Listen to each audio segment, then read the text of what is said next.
Blade Method Mindset, Episode 8, with Corey Allen and me, Chris Trainer.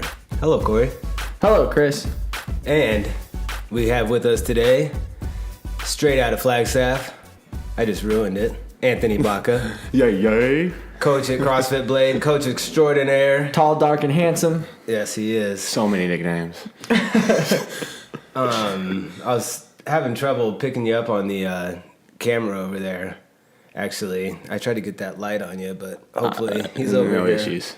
If you got him. Was that because he's has a In the darker corner. complexion? In the corner. Because I'm in the corner. It's like maroon. It's like maroon and I was waiting dark. to say, but I finished that sentence, Corey. Is that because It's he's... in the corner. Oh, man. And Anthony has been with us for Going on almost 5 years. 5 years. I was telling Corey that I can't wait for you to fill in all the timeline and everything that's happened with your career at Blade and all the special times over the years. But first, let's just get into you, man. I think that our audience would like to know a little bit more about you. You're one of everyone's favorite people, so just kind of fill them in on however much you want about, where you grew up and your kids and your wife and all that stuff. Let's hear it. All right. So Flagstaff, Arizona is where I was born, and went to school there, graduated there, and didn't move out of my house till I was about 23. So I came down to Phoenix in 2013, and CrossFit wasn't even relative to me at the time. It was all basketball, all sports, just lifting. You went to Flagstaff High? Yeah, Flag High. Is there another high school in Flag or just... Yeah, there's Flag. There's three. At that time, there's three. There's Coconino, Flag High, and Sonawa. Oh, okay. So yeah, I graduated there, and then If you were in Kansas, you wouldn't know how to say those things. Really? Yeah. Yeah, you'd be like, oh, Coconino? Coconino. What is going on here? Yeah. You Why? play... What sports you play? Let's see, 3-sport athlete. Oh my gosh, so I was a 3-sport athlete, and my mom made me get a job. So it was, it was a bad. yeah, you worked in the God, meat packing, right? So let's talk about my job. Yeah, my mom made me get a job when I was 15. Good. Yeah, I mean, I had a job it since I was is. 9 years old. Yes, it's great work. People out there, if you were to have kids, you better make them get a job. All right. Yeah. Some of you do have great kids. I will say that, but they need a job. Yeah. So. No kids work anymore. I had, oh man, how many jobs have I had in my life? Started as a bus boy in a restaurant. Then I went to Bash's and worked there as a courtesy clerk, pushing carts in the snow. Okay, one thing you don't want to do in life is push carts in the snow with some sneakers on and a hoodie. Right? So I went there, worked there from 16. At 18, I graduated to the meat department. Worst job I've ever had in my life. Meat department, that's a good job. For grown men. I was 18 years old, chopping up chicken breasts, raking a fish, cleaning the fish case, just raking every day. No car. Walking home, man, it was kicking rocks home. Didn't you work in a machine shop too? Or something like that? I'll get there. Yeah, Okay, I'll get there.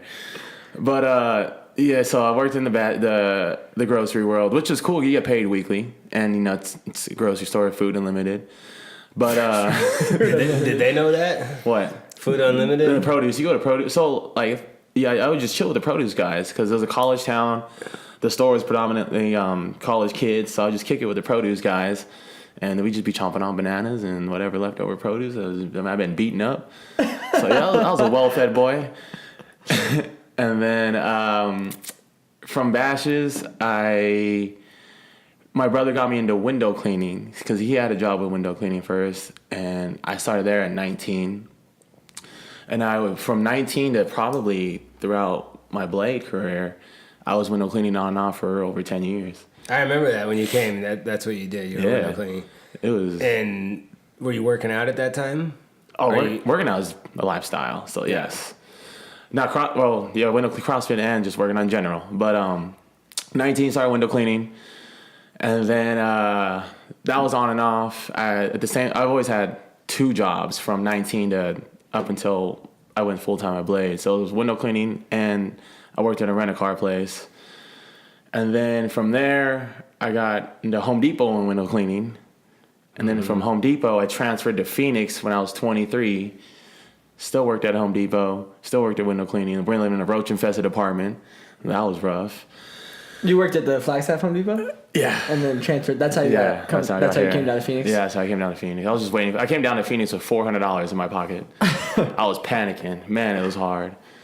And so from the Home Depot experience, that got me to window cleaning. And then I didn't find CrossFit until probably a year after. I was all sports. Just basketball. And that's it. That's all LA Fitness. You ran track in high school. Yeah. And then after high school, you did some track running. Yeah, a little briefly stint at NAU, like to fill it out. The coaches instituted it. I tried it. And then, like, I didn't have any like guidance or anything, so I fell out of it. I didn't care for it at all. But you did like semi-pro. No, you were fast. I wasn't semi-pro. It was just a red shirt. Like a club team? Yeah. And then those guys were good. It was embarrassing. Yeah. What was your fastest 400? My fast was 49, 48, 49, I think. So 49 seconds times 2 is what? Why are you looking at me to do the math? My fastest 800 was 158. 158? Yeah, so when I heard Jim Scouton smoked you by 10 minutes. That boy, 10 seconds. You see how tall he is? That boy is Ron, I talked to Ron last night. You're the same height. I know. That boy is 6'4", 6'5"? No, Ron said his fastest.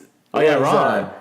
He goes, I talked to Ron last night, Griffith, because we were talking about the track world, because he is a D1 track athlete too, and he was like, yeah, I ran the 4 and the 8, and I was like, oh, what was your 8? He was like, I was like 150. Yeah, 150. And he said it with like 150. I was like, dang. I was like, man, that's fast. I go, Jim ran at 148. He goes, that's fast.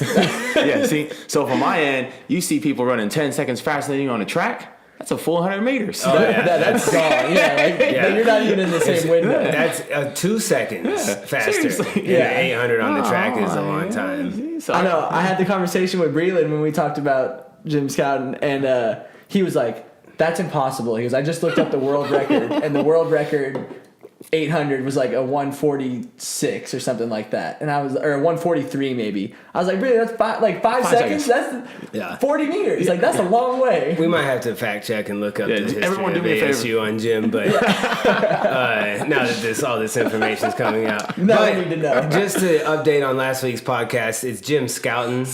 He is on the radar, everyone. With no one knew.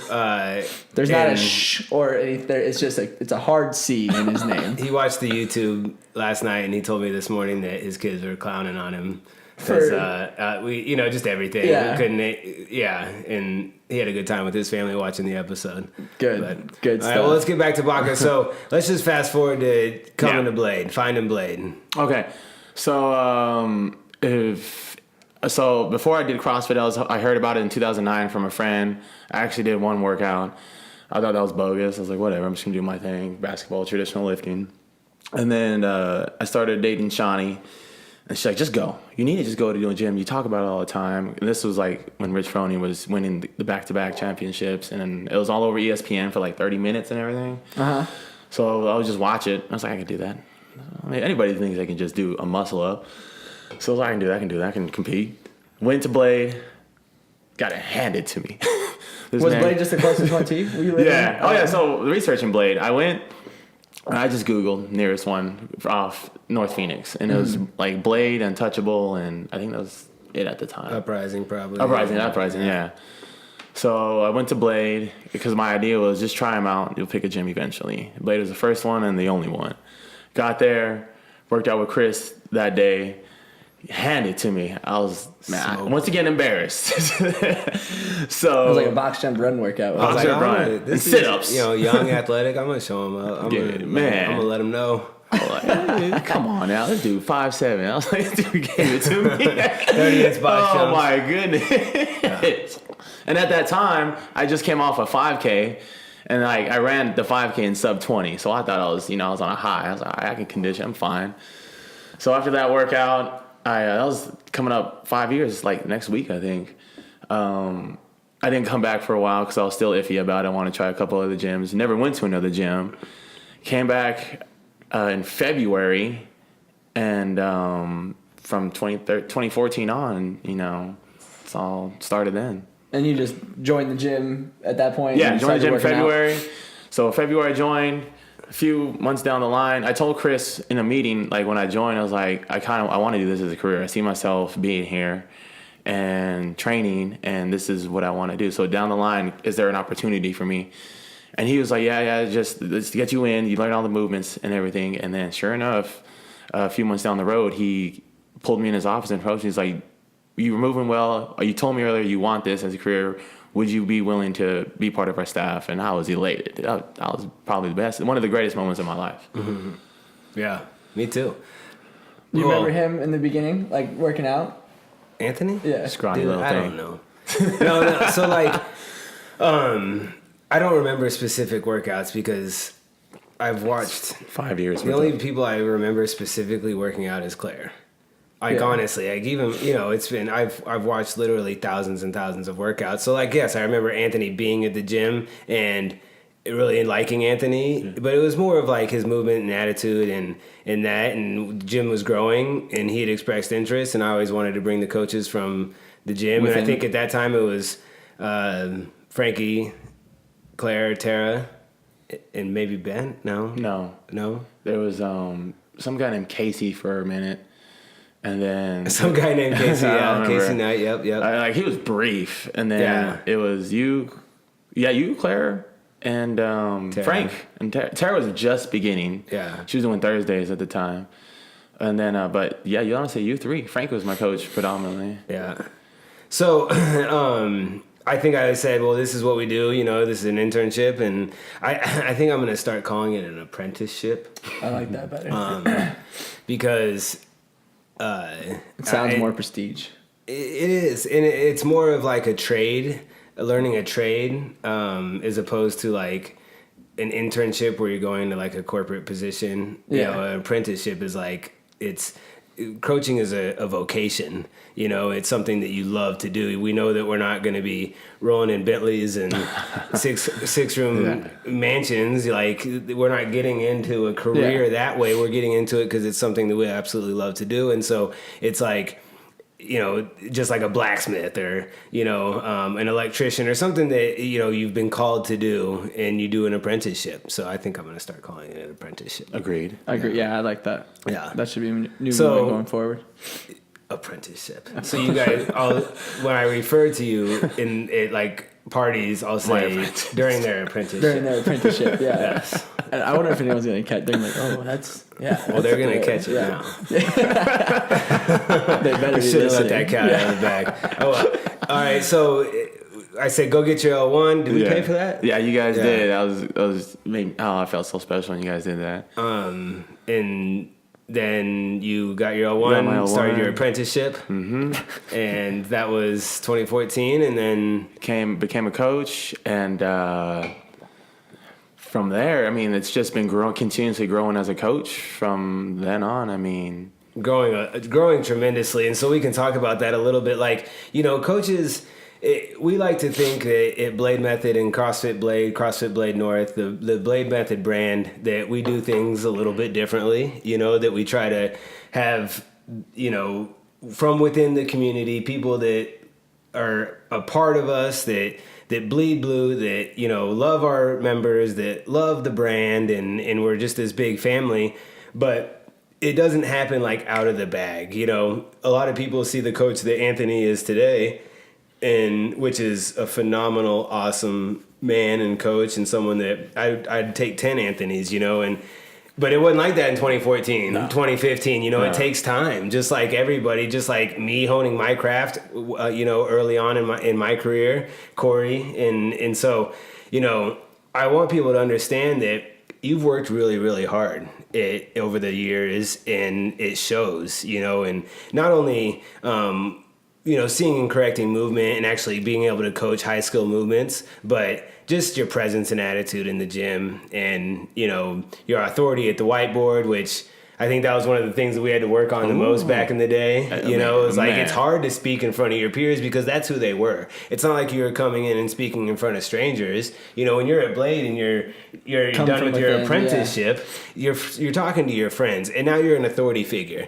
And so it's like, okay, well, what do they think? And so it's easy to get caught up in, am I doing the right things? What are they thinking of me? Is instead of, just knowing that, hey, this is what I know. This is what I'm instructing in you having that. And now you obviously have that because it's something that you've gotten tremendously better at, but it's your craft and it's your job. So I just want, to kind of bring people into that loop of the cultivation that happens and what it means at Blade Method. That's not always the case. We'll be on the affiliate owners page and it'll say, hey, we're looking for a afternoon coach, 4 p.m. What? Must have L1. Yeah. It's like, never oh my met a goodness. person. Okay. Seriously? Well, yeah, we'll have people that, What? I remember times people coming into the gym and be like, hey, like, looking for a job. Like, okay, join the gym. Talk to me in 6 months after you're a member and we'll talk about moving forward. Like, exactly. That's, we have this guy that keeps trying to become a coach at Blade and he just wants in the system and he's got a huge resume. If you had a resume if I cared about a resume, it would be a cool resume. And it's like, okay, well, join the gym for a year. Yeah. And become a part of our community. Do your 4 to 6 month, apprenticeship. And then we'll talk. And then we'll maybe start part-time. Exactly. And then, if you do really well and people start to love you, then, you can make a career here. Yeah, and I think that shows, I think that's where you get these gyms, not speaking bad about any other gyms, but these gyms that open and close and they go through so fast. And if you just look at the influx of coaches they have, 10, 15 coaches going in and out and in and out, rotating through. You can just kind of see the gyms that last are the ones that build communities and have full-time coaches. Coaches that love their flock. That love to coach. Yeah, exactly. And not just a hour a day after you work out coach that you've never met anyone before. It's crazy to me, like looking at it now as I've been in Blade, it would be crazy to me to think about someone just stepping up to the whiteboard and be like, hey, how you doing? My name's John. Come into the 5 a.m. class. Yeah, it's like, hey, I put out an ad on the affiliate page. Chris hired me. Yeah, I'm here. I'm coaching you guys today. Yeah, are you kidding yeah, me? go jump on the bikes. People be like, dude, line up at the rig and we run down and back. So, that's not the way we do things here. Yeah, it would be 5 a.m. would eat him up alive. Oh, yeah, he wouldn't say a chance. He would never if anything, come back. Steve would be like, just leave. I got this. Yeah. Steve and Patrick would be like, dude, you gotta go. Yeah, well, that's the thing is like our members can do it because, we want to know that they know that our goal is to increase core temperature and get our joints warmed up. And we do a variation of almost the exact same thing every day for experience.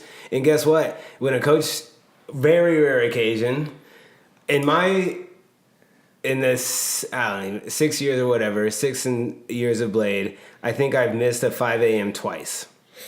And it hasn't happened in a long time, but it has happened. And I'm not perfect. But one of our other coaches missed a 5 a.m. not too long ago when I was out of town.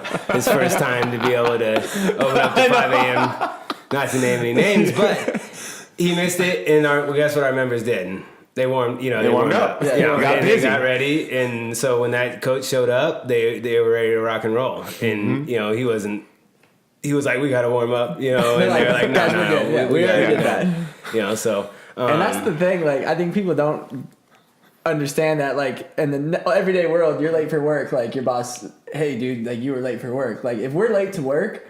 There's 30 people outside that don't get to work out. Like, it's not a big deal. You don't get just slept in a little bit today. I'm going to be a little bit behind on the office work. It's like, dude, you have 30 other people that expect you to be there, and their day starts by you being there. Like, if you wake up at 5 a.m. to open the gym at 5 a.m., you want to vomit all over the place. Yeah. It's like the worst, because you're letting people down. And so, it's not running into your 9 to 5 job 15 minutes late. Crap, sorry guys. I know I'm a little bit behind. The end of the world. Oh man. I don't know if Baca's ever been late. There's one time, and I got there at 3. It was an afternoon class, not in the morning. North? Yeah, I don't know what happened. It was a freakish. I think I lost my son hid my keys. I don't know, but it was a freakish thing. And I posted. The funny thing is, I posted on the page. I was like, I'll be a little late. No one responded. Not even you guys. I was like terrified.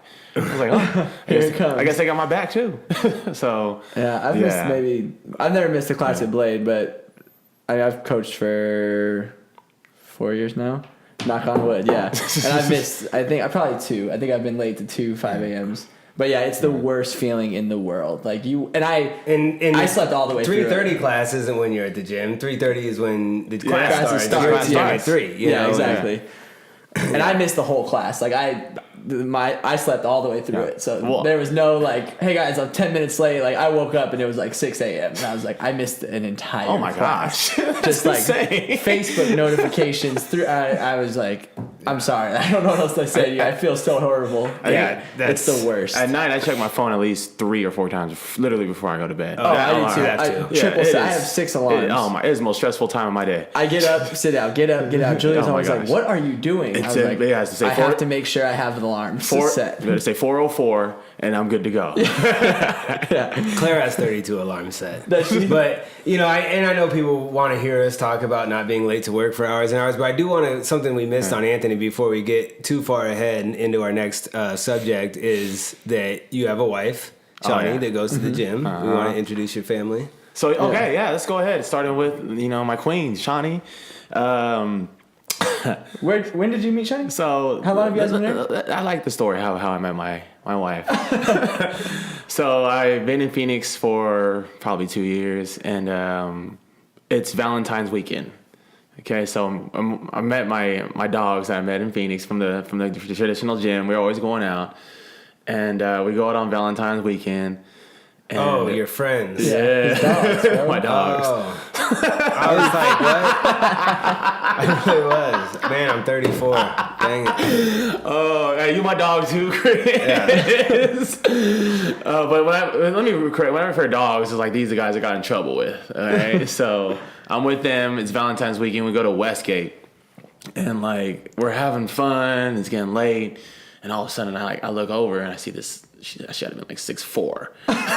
She had her heels. I see the 6'4" blonde. I'm like, I'm gonna get her. So I was going. I told myself I'm gonna go chop her down.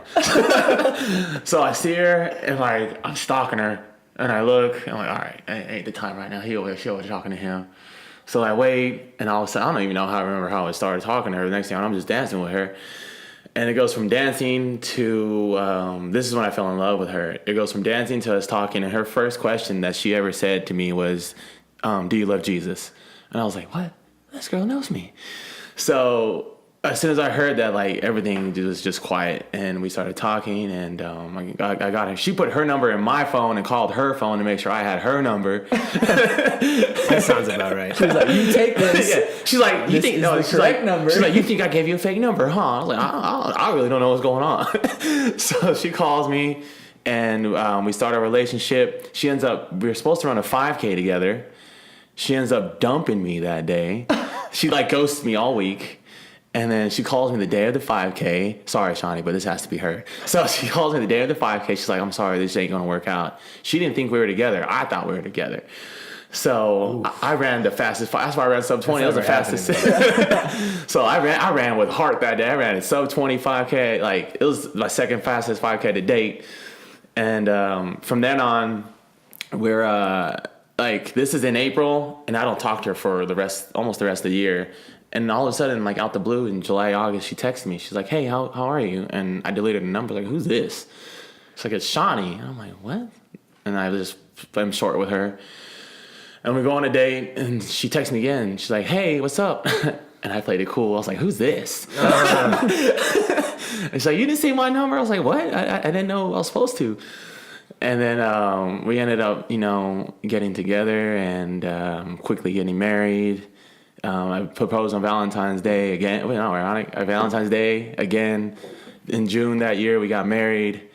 Had our son the next year. Wedding. Yeah, you guys were at that wedding. You guys are always at weddings, man. But you guys were there. We bought a house. We have our beautiful family. Shelby's grown tremendously. Shelby, the coolest thing I've ever had in my life was when the day she called me dad. Like I'd just been together with Shawnee for just under a year, and I remember we went to a wedding. And she was still young, and she was like playing with some kids, and she comes running around the corner. She's like, "I'm looking for my mom and dad." And she sees me and she pauses. And then the rest of the day, she doesn't call me dad. The next day, I go pick her up from grandparents. She's like, "Daddy, daddy, daddy." I was like, "Oh my goodness, this is this is incredible. So she didn't realize I was black until she went to public school. She was just her dad. I'm like, what? Oh, okay, Shelby. So What does that mean? What? She didn't realize I was like. She just thought that's what people were. Like she didn't realize she didn't see color or anything. Oh, She didn't ask. She didn't know. She's like, Dad, you're black. And I was like, what? So that was an eye-opening experience. But yeah, she was pregnant with Terrence when we were at 2016 when we were all at regionals. Yeah, she was pregnant with Terrence. That's crazy. It feels like, yeah. My wife has ran 4 Ragnars pregnant. That's what she did. She ran 4 months pregnant, 1 6 weeks pregnant, 1 I don't know, 4 or 5 months pregnant, and then another one. Is she pregnant right now? What? You just ran a Ragnar. Yeah, she just ran a Ragnar. Unless you're Chris, unless I got a huge pay raise, she ain't no babies coming anymore. But no, I don't want that anymore. I love what I have now, and we're moving into our new house again.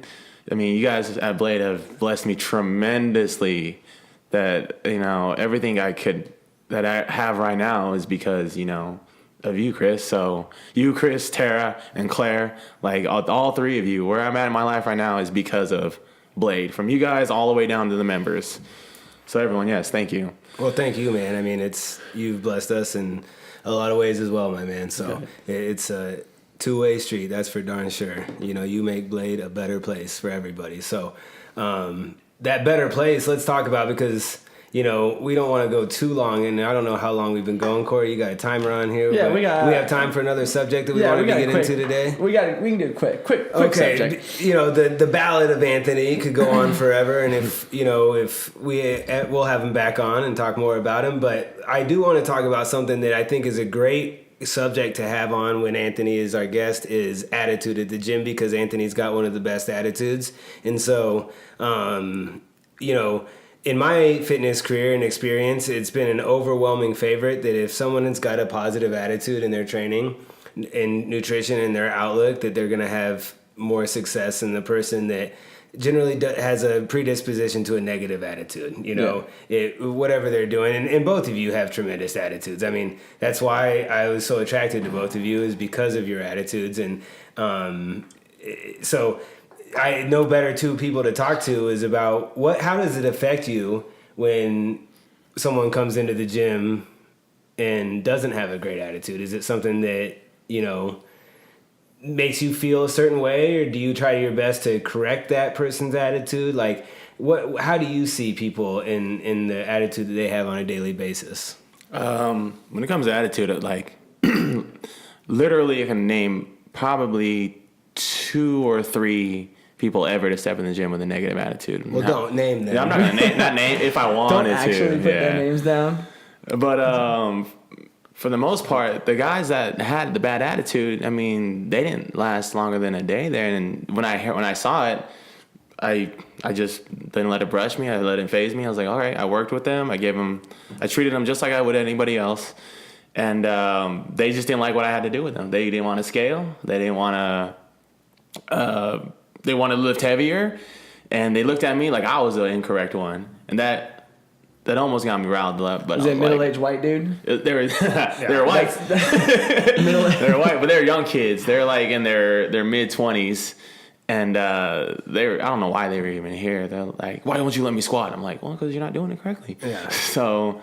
Well, I think that there's absolutely times when new people come in and have a negative attitude, or maybe not negative, but a know-it-all, I'm too good for this, too good for you type of attitude that we see a lot. Not a lot, but more often than. But what I want to get into is people that have been with us for a long time. Okay. Even on a daily, on a daily basis. Like for me, someone who's an emotional person, I don't let people. I don't hide it. I don't hide it from you guys. I don't really hide it from anybody, because that's who I am. And if I tried to hide it, then I'd be being fake. And so I don't want to, be a fake person. So I'm emotional and I let that ride. But when I have members that I love and care about, and they come in the gym and they aren't feeling 100% and they aren't ready to rock and roll, it can affect me. Oh yeah. It puts you in a bad spot for sure. And so, we're the ones that are supposed to uplift people and make them feel better. But sometimes it's like, hey, you got to come in with a better attitude, or if it's I'm just trying to like- rock and roll right now. Yeah. Get your mind right. Let's go. And we can do the best we can to help them out with that. But, everyone has bad days. Right? everyone, and I'm not everyone has talking bad about days, that. but- I'm not talking about everyone's got bad days, But it's when if you come in time after time and like something's always, and it's not That's even what I'm talking about. not The even exterior things. Yeah, prolonged it's like, negativity. I'm never going to get this. I'm never going to do that. I'm never going to do this. Oh, It's I kill him with then kindness there. Change your attitude Yeah. and you'll do it. Like, That's the thing. You're the one that's making yourself not do that thing. Like if you just let us do our job, you be positive about the situation, we're going to figure out how to make it better. But Exactly. it's That's just what I wanted you to say. Yeah, it's just this is- whole like, I'm never going to get this skill, or like I'm still slow, or I'm still not fast enough, or I still didn't lift enough. It's like, enough for what? Like enough for who? Yeah. Like is there a number out there that you were supposed to hit in your head and you didn't get? Like you came here 5 days this week and you are fitter than you were 5 days ago. So why isn't that a good thing? Like that should all be positive. It's like, I don't understand where people come and go and they just can't have a good outlook on, hey, I'm getting fitter no matter what when they come in. Exactly. The attitude of, I can do this, I will do this one day, that type of stuff, as opposed to never, can't happen. It's never going to happen for me. That type of daily attitude is tremendously powerful. Mm-hmm. Whether it's battling a terminal disease, whether you're trying to get a strict pull-up, that is a powerful thing that if you study it enough and know enough about it, you can train. Mm-hmm. It's not something that you have to accept. If you have this negative disposition and on a daily basis, you're feeling the glass is half empty, it's cloudy outside, poor me, you can get out of that through positive thinking, through helping, through your peers, through training of the mind. Trust me, I know you can. And I've seen it happen time and time again. And so that's what I kind of want people to be aware of, be cognizant of it, because not everybody understands that they can change their attitude, you know? And so why does everyone love going to Anthony's class? Well, it's because you're uplifting and positive and energetic, right? Mm-hmm. What if Anthony was at class and he was like, okay, guys, today, this is what we're going to do, and you might not be able to do it, but if you can't, what in the world? Okay, I'm out of here. Here's the workout. Yeah. You're probably, no one here is going to go RX, so we're just going to push past that. It's like, no, like... But you get out on the floor and you're like, hey, who's ready to rock and roll? You're going to do this, you're going to do this, all right, let's get on the board, and you're cheering for him the whole time. Guess what? That's a positive impact in people, and it's going to make them push harder. It's going to make them want to do more skills and be better. So Anthony can do that. Corey can do that. But you got to work on it yourself. So just because you have a coach there that's cheering for you and they're there for you and they got their back and they're going to do everything they can to make you successful, if you're still thinking in your mind that it's not true or it can't happen, or you're thankful that they're positive for you, but you're not truly believing it in your heart and mind, then it probably won't happen. There's only so much we can do. Yeah. Like, you have to, internally, you have to do something.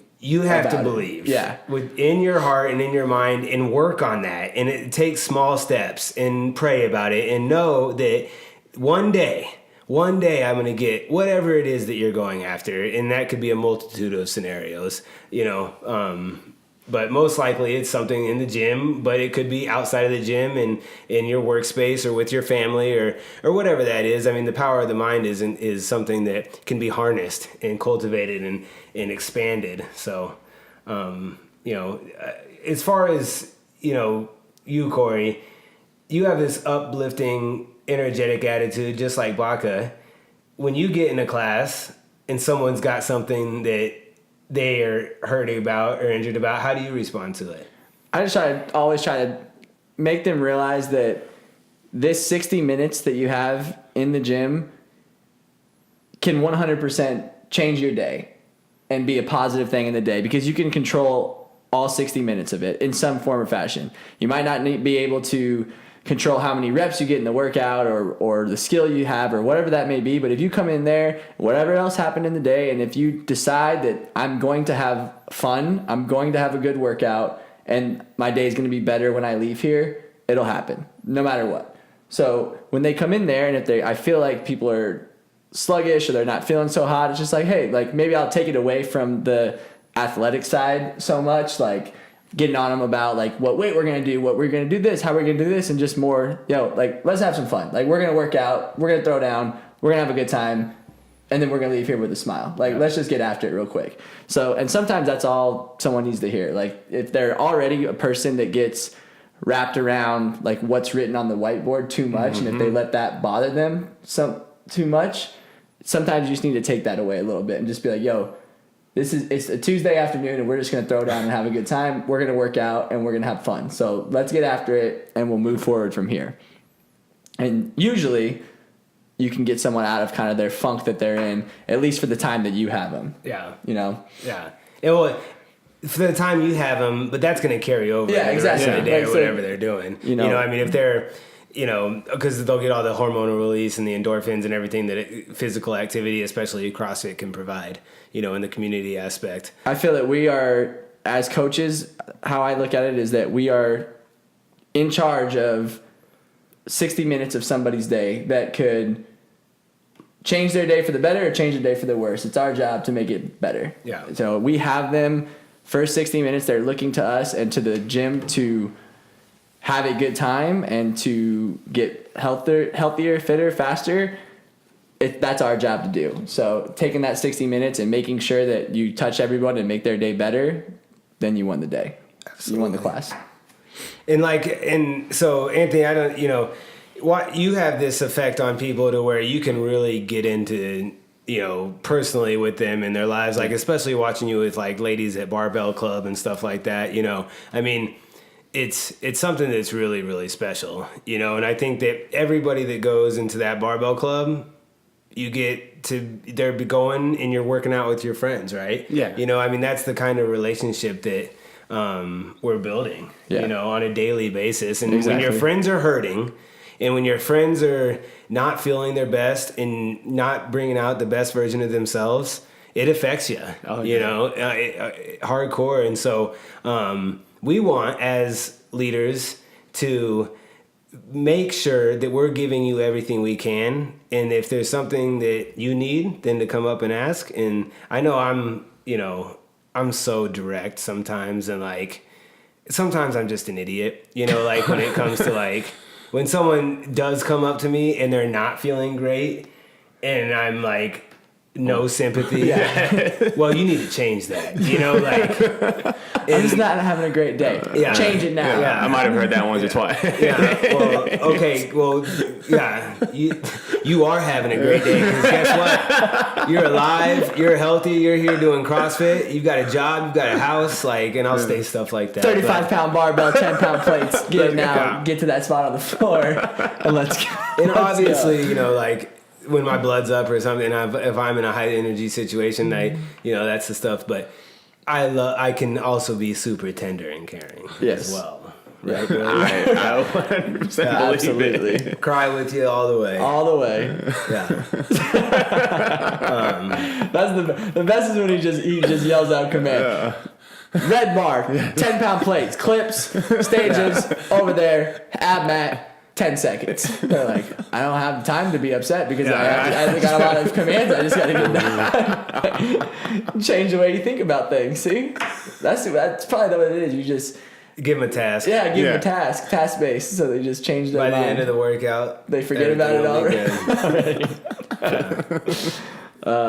Good stuff. Well, that's great. So that working on your mental attitude on a daily basis can do wonders for you, can change your life. Yeah, absolutely. And so sometimes another thing that gets us a little bit mentally down is people without their gym etiquette, which is a big thing going on in the gym this week. Just put your boxes away, people. Oh, Corey's going to get into what his is right away. Just put your boxes, and it's going to be in the newsletter. Claire's going to make a big deal about it so that everyone knows. But you know, the way I see it, and I'm not going to blame any certain class, but I know that if I coach the 3:30 through the 6:30 class, it's not any of them, and there's not enough people in there in the middle of the day to be any of them. So it has to happen at some point between 5 a.m. and 9:30. So, Well, Corey came in and there's boxes everywhere. Boxes left out all over the the place. tall red box was by the rig today, and he said, "Who is that, Patrick?" I was like, did Patrick leave that box there? Because I know he gets it out because he writes his notes on it or sets his drink on it or whatever. Yeah. But it's like It's his station It's like, box. oh, you know, someone else will use it It's later. not even acting as a functional piece of It's not. exercise. Like, I understand when we have box jumps in Oh my workouts. Like, I'm goodness. okay. Like, all right, yeah, All right, we'll just leave leave the those out. But yesterday, we didn't have a single box jump. You didn't need those boxes.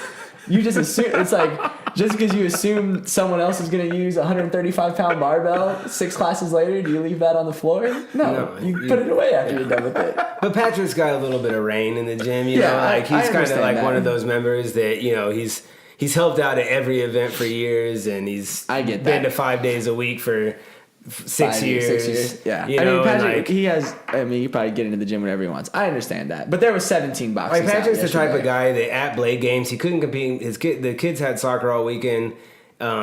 He had soccer games all morning. And then they had like an hour break and drove across town Just just for- to show up and yeah, do 20 play minutes. games, make an appearance, and, And then then went, no. had to go back to soccer, you know? So it's like, he could. Yeah, he gets a little bit of swing. Yeah, I understand that. But there was also 11 other boxes out. So Yeah. Well, someone no, other not than this Patrick. morning. Not this morning, no, but yesterday. Yeah, so Anthony, how about you, man? There were 3 boxes out today. You got one? It might have happened this morning, and a little bit of talking, and when we're trying to talk to you guys, and then we're bombarded with questions about what to do in the workout later Oh on. my gosh. Yeah, that's what I went to. I remember. I hate that. I hate that so much. Wait, what? So we're explaining. And 10 box yeah. jumps, 15 pull-ups, It's a 400 chipper. meter run. It's a chipper. Here you go. Anthony, how many rounds is it? It's one time through. Well, that goes back to the previous episode of being prepared. Being prepared. Pay attention. It's Look still- at your, it's still look at the happening. Look workout at the phone tonight. before, study the workout, know Right. what's coming, so that we can make productive, you know, Conversations. All right. What should we coaching, do in this workout? strategy, Oh, yeah. Not weights, what is the workout. not the logistical things Yeah. that should be known. I feel like I'm throwing pop quizzes out there at the whiteboard. If you got, just to make sure I have your undivided attention. Yeah, Like exactly. random fact pop quiz. I'm going to ask you after we break, and if I don't get an answer, a correct answer, no, I'm Are not we playing doing any wing music. rows? No, like we just Yeah. said that. I we're don't not know what doing classes that. you guys are There's gonna coaching. be penalties. That never happens to No, me. there's gonna be penalties for That's not 'cause- knowing at the whiteboard. That's because they either ask each other or they come around and ask the assistant. That's why you don't hear it. They come around. Yes, and go, yes, yes, "Hey, assistant. I didn't want to say this out loud, but how many rounds is this workout? What's first? What move is 5. first? Right there. Oh, one other pet peeve. Because I'll go like this. Yeah. Are you, And what are you walk saying? Or the best is when people come up and ask about the workout before Chris goes over the whiteboard. Oh my gosh. Or they're like writing it down. They're asking their friends. They're like, "Oh, so how many?" And Chris goes. He stands there with his arms crossed and goes, "That will be made abundantly clear." That will all be made abundantly clear. In the next 38 seconds. Thank you. Please just grab your whiteboard. Let's see here. Oh, and then one other one is just make sure you go to the bathroom not before I start the clock. That's probably the biggest Hey, one. if you're drinking enough water though, every 15 minutes you should have to go to the should have to bathroom. go. But Yeah. I give you plenty of time. Yeah. Warm up when you get there early. Yeah. Like I understand, but if I give you a countdown, 2 minutes. Yeah, no, the best is we got Oh 10 my minutes gosh. to warm up. All right, get through it. 90 seconds. I'm not warm yet. Like, what did you do with this last Oh, 9.5 minutes? All right, I don't want to turn this into a big thing of you guys harping on all my members. It's not a harping. I Yeah, just- like, I- 99.9% I say of the this all time, with love. We love you guys. Yeah, no, I it's love all, you. It's all fun Okay. and games and everything. Yeah. Yeah. But man, We laugh about it when it happens. Well, you know, Claire's gonna put all of them in the newsletter, and they had a great job. They did a bunch of commenting on that on our members page. It was pretty funny to listen to. But I think you guys know my number one pet peeve: Sign into class. signing to class. Just Signing class. up for class. Sign into class. Like Prior because to. I need to know how many people are coming so I can plan. Like I love looking and knowing and strategizing and watching classes in my mind. So that's a big thing for me personally. But also We staff it. I can't have a coach show up that I have to pay if there's 8 people in class because there's 12 people in class. Now I'm paying 2 coaches for a no class reason, that could be done one. I love you guys to death and want to provide a career for you, but that's just bad business. Yeah. You know, and so like, or if, which is worse, I'd rather pay a coach and have 2 coaches for an 8-person class and have 1 coach for a 16-person class. Yeah. So it's only 6 people no one sign signed up, up. Yeah. and all of a sudden 14 people are in class, and I only have 1 coach there because the coach checked and they didn't show up because they knew there wasn't going to be enough, and now everyone's not getting the attention that they need, Yeah. which is way worse. So, you know, sign, please, like as best as you can, as far in advance as you know, sign up for class, and we do a good job of correcting that and making sure it's happening. But it's not to pick on you or inconvenience you. Like there's legitimate reasons we need you signing up and signing in for class, and it has to do with your ultimate safety, your coaching, your experience, and how well you're taken care of. So Exactly. yeah, Sign up for class, guys. sign up for class. Sign up for class. Put your boards away. That's it. Yeah. And don't throw tables on the ground. Don't throw tables I on the walked ground. in the Or gym and gum, there's yeah. gum on the Oh, floor. man. What was the one? It must have been like a year ago now, or 2 years ago. They had a whiteboard incident where people were weren't erasing their whiteboards. Oh yeah. They weren't erasing the whiteboard? Yeah, Chris posted. There was like I remember- 8 whiteboards yeah, out. Chris What? took a picture of it and put it on the members page, and he said, "If this happens again, we're gonna start writing names on whiteboards until the problem's eradicated." And it worked. But I think it was, But if it starts happening we'll write again- names on whiteboards like we're in 5th grade until the problem's eradicated. You get 1 whiteboard. Grant Cadley always writes his name on it. Oh, yeah. He draws that GK. GL? But Yeah. guess what? We know He it erases is. it. No. He doesn't. Grant leaves his whiteboard He out leaves it under a 3 days rower. week. I'm like, Grant, Yeah. you can't even So, hide. Like, Grant, you're writing your name on the whiteboard, but know it's you. you're leaving it out. like, But I'm just happy Grant's there, so it's like, okay, you know, I'm not gonna harp on Grant too much. He's a grandpa, you know. He's He was 65 cruising years this morning. old, so- He was chopping on those 100-meter runs. Oh yeah, Grant's This fast. corner's fast. He's the man. So- Both Grant and Gloria. All right, guys. Well, that was an awesome episode. I had a lot of fun with you. Thank you, everyone. We'll do it again, Baca. Till next time. Out. See you later.